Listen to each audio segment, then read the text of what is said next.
জয় মা চাঁদনী মা, জয় বাবা শিব বাবা, প্রণাম শ্রী শ্রী ঠাকুর, প্রণাম শ্রী শ্রী মা, প্রণাম স্বামীজি। আপনাদের চরণে আমার শতকোটি প্রণাম। ভারত মাতা কি জয়। Happy birthday doctor Sudhaji. Sudhaji মানে সুধা কৃষ্ণমূর্তি আমাদের প্রত্যেকটি মানব জীবনের ইন্সপিরেশন বললেও খুব ভুল বলা হবে না, বিশেষ করে নারীদের জন্যে। সুধামূর্তি সাধারণ জীবনের অসাধারণ একজন মানুষ,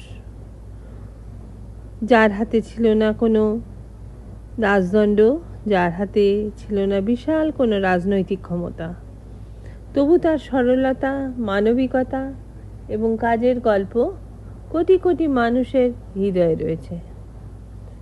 কিন্তু তিনি হলেন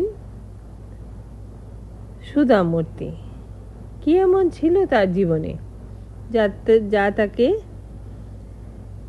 অনন্য করে তুলল? সুধামূর্তির জীবনের সবচেয়ে বড় শিক্ষা হলো সম্ভবত তার সরলতা। তিনি দেখিয়েছেন বড় মানুষ হওয়ার সঙ্গে সবসময় বড় পরিচয়ের প্রয়োজন হয় না, প্রয়োজন হয় বড় হৃদয়ের। শিক্ষকতা, লেখালেখি, সমাজসেবা, বিভিন্ন ক্ষেত্রে তার কাজ মানুষের জীবনে ছাপ ফেলেছে।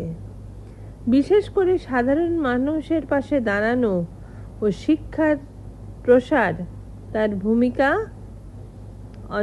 অনবদ্য। তার লেখা বইয়ের গল্পগুলোই বারবার ফিরে এসছে মানুষের জীবনের সম্পর্ক, মূল্যবোধ, সহানুভূতি এবং ছোট ছোট মানবিক মুহূর্ত। খ্যাতি পাওয়ার পরেও যদি একজন মানুষ নিজের শিকড়কে ভুলে না যান, যদি তিনি মনে রাখেন সাধারণ মানুষের কষ্ট, যদি তিনি সাফল্যের মধ্যেও বিনয় ধরে রাখতে পারেন, তাহলে সেই সাফল্য শুধু আর নিজের থাকে না, সেটা হয়ে ওঠে অন্যদের জন্য অনুপ্রেরণা। সুধামূর্তির জীবন আমাদের কাছে এই কথাটাই বলে, জীবনে কতটা পেয়েছি তার চেয়ে গুরুত্বপূর্ণ কতটা দিতে পেরেছি। সুধামূর্তি লেখিকা বা সমাজসেবিকা হিসেবে দেখলে তার পুরো গল্পটা জানা হবে না। তিনি এমন একজন মানুষ যার জীবনে সরলতার মধ্যেই লুকিয়ে আছে অসাধারণত্ব। সুধামূর্তির লেখা অনেক বই আছে, তার মধ্যে কয়েকটা বই আমার ভীষণ প্রিয়। The old man and his god, এটা মানবতা, ঈশ্বরবাদ ও জীবনের গভীর উপলব্ধি নিয়ে। দ্বিতীয় বই ওনার যেটা আমি পড়েছি 3000 স্টিচেস, এটা মানব সেবা, আত্মমর্যাদা ও জীবনের শিক্ষা নিয়ে। তৃতীয় বইটা খুব সুন্দর, ওয়াইজ অ্যান্ড আদারওয়াইজ, মানুষের জীবন ও মূল্যবোধের নানা গল্প। আর এইটা গল্পটার ভেতর দিয়ে উনি জীবনের শিক্ষা ও আত্ম উপলব্ধির গল্প বলেছেন। সে বইটির নাম হচ্ছে the day I stop drinking milk. আরেকটি উপন্যাস আমি ওনার বই পড়েছি, হেয়ার দেয়ার অ্যান্ড এভরিওয়্যার, স্মৃতি, মানুষ ও জীবনের নানান দর্শন নিয়ে। সুধামূর্তি নিজে সাক্ষাৎকারে তার বাবার কথাও বলেছেন বাবা বলেছিলেন যে ঈশ্বরকে শুধু মন্দিরে নয় খুঁজতে নয়, অসহায় মানুষের সেবার মধ্যে ঈশ্বরকে দেখতে। বাবার কথাটা তিনি অক্ষরে অক্ষরে পালন করেছেন এবং তিনি বিবেকানন্দ এবং আমাদের স্বামী ভগ্নী নিবেদিতার চিঠি পড়েও অনুপ্রাণিত হয়েছেন অনেক। সুধামূর্তি যে বিবেকানন্দের জীবের সেবা ও প্র্যাকটিক্যাল বেদান্তের ভাবনার সঙ্গে তার আদর্শ খুব ভালোভাবে মিলে যায় এবং রামকৃষ্ণ মিশনের ব্যাখ্যাতেও বিবেকানন্দের আদর্শ হিসেবে মানুষের মধ্যে ঈশ্বরত্ব উপলব্ধি আর সেবার কথা বলা হয়েছে। সুধামূর্তি তাহলে কি ঈশ্বর স্বামী বিবেকানন্দের আদর্শকেই অনুসরণ করতেন? যেন দুটো জীবনের ভাবনার এক আদর্শ মিল খুঁজে পাওয়া যায়। কিন্তু কথাটা হলো যে সুধামূর্তি যে জীবনের দিকে তাকালে প্রথমেই যে বিষয়টি চোখে পড়ে সেটা তার সফলতা এবং সরলতা। খ্যাতি এসছে, সম্মান এসছে, সাফল্য এসছে, কিন্তু একটি সাধারণ মানুষের প্রতি তার সহানুভূতি এবং মানুষের জন্য কাজ করার মানসিকতা তার পরিচয়ের অন্যতম গুরুত্বপূর্ণ অংশ হয়ে গেছে। তিনি বিশ্বাস করতেন যে জীবনের সার্থকতা শুধু নিজের সাফল্যের মধ্যে নয়, অন্য মানুষের জীবনকে একটু ভালো করে তোলাটাও জীবনের মূল লক্ষ্য হওয়া উচিত।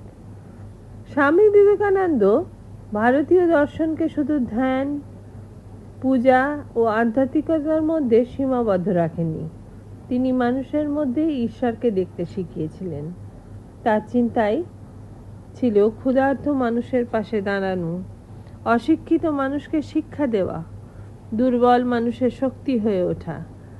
এসবও আধ্যাত্মিকতার সাধনারই অংশ। অর্থাৎ মানুষের সেবা মানেই ঈশ্বরের সেবা।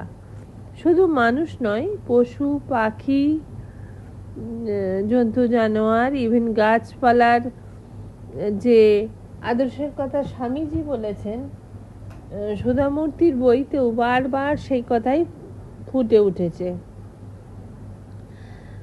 এইখানেই সুধামূর্তি এবং বিবেকানন্দের চিন্তার ভেতরে এত মিল।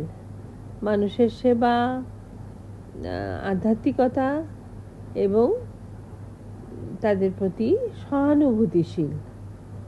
খ্যাতি এসছে, সমস্ত কিছু এসছে, কিন্তু সুধামূর্তি সেরকমই সরল রয়ে গেছেন। আর সুধামূর্তি দুজনের এবং বিবেকানন্দ দুজনের জীবনের দর্শনের কিছু গুরুত্বপূর্ণ মূল্যবোধের ভেতর গভীর সাদৃশ্য রয়েছে। আধ্যাত্মিকতা কি শুধু মন্দিরে গিয়েই প্রার্থনা করা? স্বামীজি বিবেকানন্দের দর্শন আমাদের এই অন্য একটি পথ দেয়। যে মানুষটি আপনার সামনে দাঁড়িয়ে সাহায্য চাইছে, যে শিশুটি শিক্ষার সুযোগ পাচ্ছে না, যে বৃদ্ধ মানুষটি একাকী, তাদের পাশে দাঁড়ানোটাও একটা সাধনা।